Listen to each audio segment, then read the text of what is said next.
2016, remember? And he campaigned against Marco Rubio and Ted Cruz and all these other characters. And on healthcare, he didn't deliver the same line of, well, we just need more of the private sector. He said, no, we're going to take care of everybody. We don't want people dying in the streets. And on war, he didn't say we're going to turn Iran into glass and we're going to stay there for 100 years. And Obama's biggest mistake was he didn't fillet Bibi Netanyahu at the United Nations. He said, you know what? The Iraq war was a mistake and it's made us less safe and we've wasted all this money. And George Bush lied us into there probably. And I don't even trust the intelligence apparatus. And on immigration, when he had Jeb Bush going up there saying, they're coming here out of love, and Marco Rubio talking to constituents in Spanish, Trump said, no, we speak English here, and we're going to deport all these people, and who cares about Mexican dreamers? I care about American dreamers, and we're going to cut legal immigration in half because we want to take care of American workers.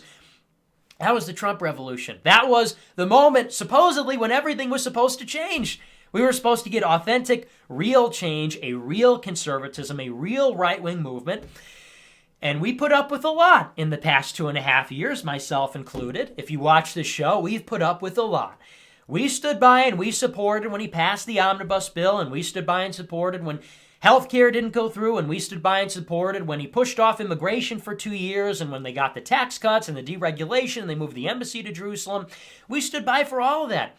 But then we see that all these years later, what's the line he delivers at the State of the Union? And then confirms the very next day to reporters.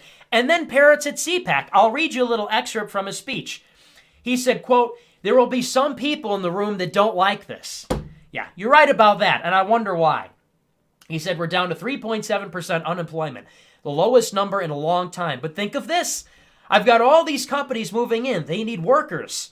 We'll have to bring people into our country to work these great plants that are opening up all over the place. This was not necessarily what I said during the campaign. Huh?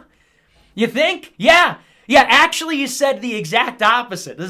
I didn't say this so much during the campaign. Well, that's interesting. Fascinating how that works, right?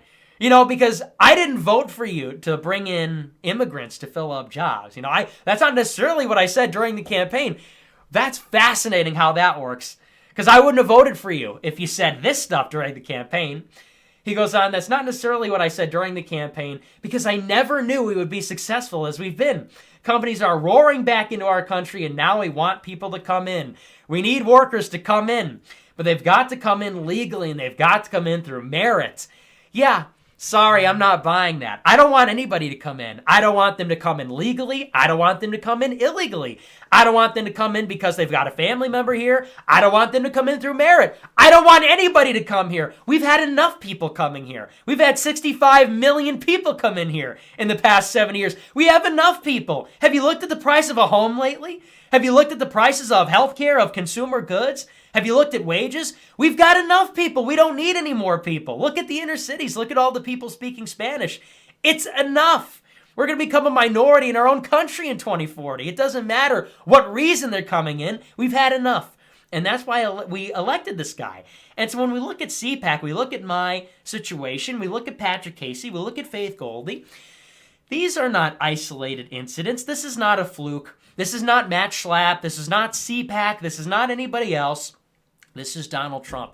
It's rotted to the very core. It's MAGA Inc. now. It used to be Conservative Inc. It's MAGA Inc. You walk the floor of CPAC, nobody's talking about this.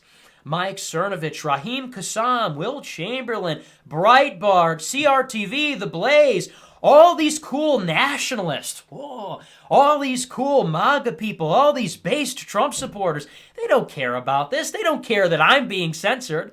Now, they'll go around talking about free speech on the college campus, and they'll go around talking about tech censorship. Just keep signing up for our email list, baby boomers. Just keep sending in the subscription money, baby boomers, and we'll talk about this and we'll do something else over here. They don't care that we're getting kicked out. And they'll talk about being anti-identity politics. They disavow people like myself, and they prop up Brexit and all this other stuff. They say they're MAGA. They say they support a nationalist cause, and they support this president who's now going to expand H-2B visas and bring in more workers because, now they're coming in through merit. And so the whole thing, the whole system has been corrupted to the very core. And that couldn't have been made more clear during CPAC 2019. If that was the main event, if that was the headliner, Donald Trump saying we need to bring in more legal immigrants, I think we're out then. I think we're done then. I think there's nothing else more to be said there, right? What else needs to be said other than that we're going to bring in more legal immigrants? And a lot of people said they loved Trump's speech. He's talking off the cuff. He went off script. He was really funny at that speech, and he made fun of Jeff Sessions' Southern accent. I appreciated that, by the way. And he said some other funny stuff, and he swore, and that was campaign Trump.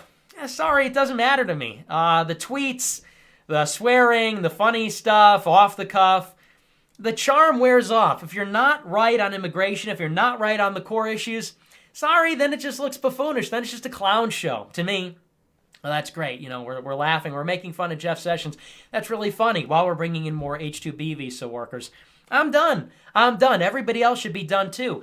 This conservative movement, it does not represent the people anymore. And this is something that clicked for me at CPAC. I thought about Facebook as a good example, and I'll tell you what I mean by this. You look at Facebook as a company, you look at Facebook as a service, and a lot of people would be forgiven for thinking that the customer in Facebook's business model is the user. Because you download the Facebook app and you go on there and Facebook provides a social media service. And so people think that Facebook should be accountable to its users. Because the users, people think, are its customers. Well, if you know anything about Facebook, you know that in reality, the users are not the customers. The advertisers are the customers. You are the asset. They're selling your information. They're selling your attention. The screen time that you're looking at Facebook. And they're looking at that as an asset to sell to advertisers, to major corporations. And so when Facebook is abusing you, when Facebook is selling your data and they're invading your privacy and all this other stuff, well, they don't really have to be accountable to you because you're not the one that they're actually making money from. And I thought about that a lot when I was at CPAC this week because there's something very similar going on in the GOP. You hear the GOP rhetoric, you hear Sebastian Gorka going up and, he's really virulently defending hamburgers. And you hear Laura Ingraham going up and talking about freedom and all this other stuff. And in the exact same way, you would be forgiven for thinking that the GOP, that all these conservative media people, that their job, that their constituency is you, the voter, the citizen, the American people, that they're putting on this whole show for you. Because you're the one that's watching this stuff. You're the one that's voting. You're the one that makes up the party ranks and everything else. But it's exactly the same as Facebook. It's got nothing to do with that. The political stuff, this is all secondary. This is all superficial.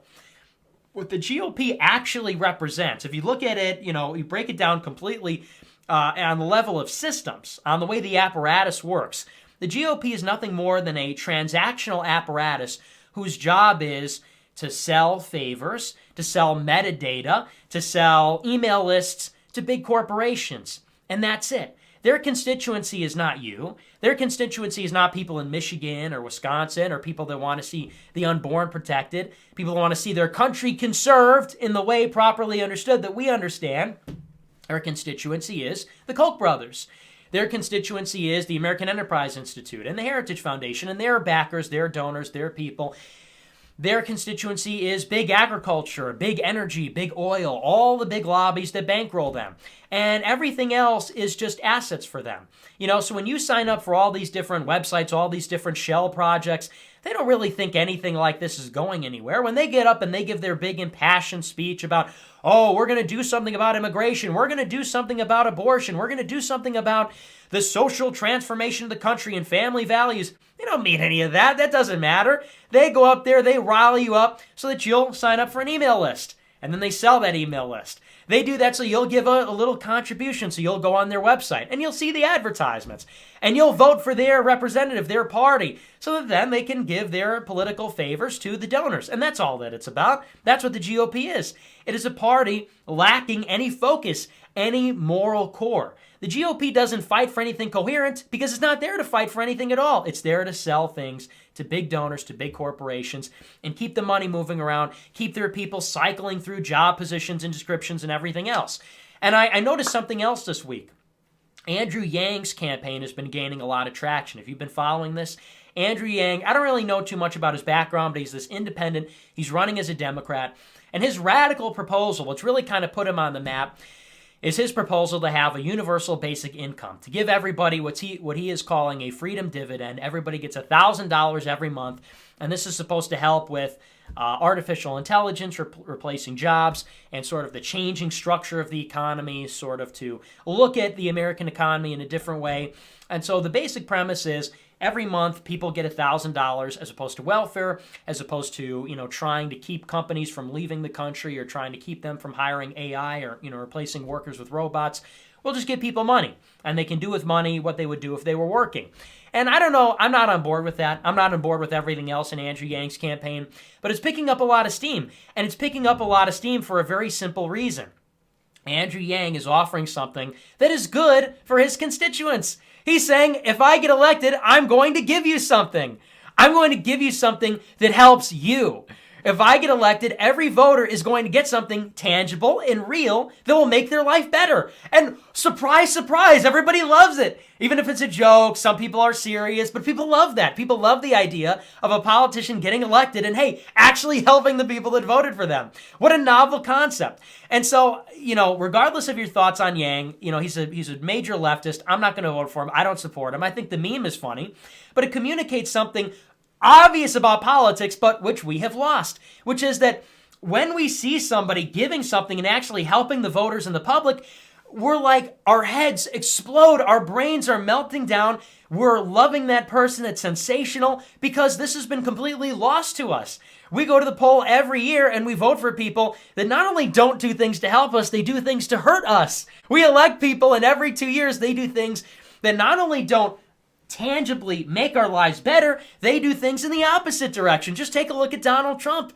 We elected Donald Trump because he said, we're going to give you jobs. We're going to bring back factories. We're going to, cut immigration, all this other stuff. And, what did we get instead? We got criminals freed from prisons. We're getting more H-2B visa workers. We're getting, more foreign aid to Israel, all this other stuff. It's not working. It's not working for anybody. And so we have to declare some sort of a revolution, some sort of a breakaway from the Republican Party. I'm speaking totally politically, totally rhetorically. I'm not saying get in the streets or anything like that, okay? I'm not advocating violence. But I'm saying that now is the time for the march through the institutions. We have to replace all these people in the GOP. This party is totally gone, including the Trump administration. And I've defended the Trump administration for a long time. I still like Trump. I still think he's better than the alternative as a chaos agent and everything else. But I think that phase is basically over. The MAGA revolution is over. If they're talking about this stuff, if this is their CPAC, if the Matt Schlapps and the Mercedes Schlapps of the world, if they're really loving this administration and Trump and him have a great alliance and they're working together, that means it's been co-opted. It's been taken over. And so that chapter is basically closed. All the hope for Trump as a change agent is basically closed. Now, he'll continue to act as a chaos agent, and he'll continue, I think, to be a bulwark against the Democratic Party or more hostile elements in the Republican Party. But this sort of saga of, Trump fixing immigration and doing anything really meaningfully in the way of reform, I think we're sort of losing hope on that. I think that's basically closed. So what we're going to have to do now is draw a line in the sand. You're with them or you're with us. You're in favor of going along with all this crazy stuff, which is banning people like me and banning even people like Laura Loomer and Jacob Wohl and elevating people like Jared Holt and Van Jones, and you're on board with legal immigration. You're on board with all these people with the funny hats walking around like they own the place. Okay, well, you're on that side, and everybody else wants to fight against is on this side. And at this point, I don't really care about anything else. I don't really care about any of the artificial distinctions. I don't really care about who says this or who says that. If you're on that side, you're on that side. If you're on our side, if you want to change the GOP, you want to make it an actual conservative party, then we welcome you. Then we're on the same side. Now, optics still remains, but that's the way it has to be. And fortunately, I am seeing an axis of people which seems to be rising up and taking charge of this. I think a lot of people are starting to come around onto the same page. We see people like myself, Patrick Casey, Faith Goldie, who gave that presentation. We see people like Vince James, Jacob Lloyd, who are also there. There is a formidable cast of characters which is rising up, and we are pointing this stuff out, and we're being fought against, we're being silenced, but we need the help of the people. We need the help of people that are on the inside and people that are on the outside, because the way things are going, we don't really stand a chance against the MAGA Inc., the Conservative Inc., as was evidenced by our experience at CPAC this week. So that was the conference. I was pretty disappointed. Not surprised, but disappointed to see a lot of this stuff going on. And really it comes down to cowardice, I think, on the part of a lot of people that are on the inside. Because even a lot of the alt-right people that I talk to, people that have been on this show, they see what's going on, but yet they do nothing. They see what's going on. They get it. They understand where we're coming from, but they do nothing because they're in on the take, because they get the money.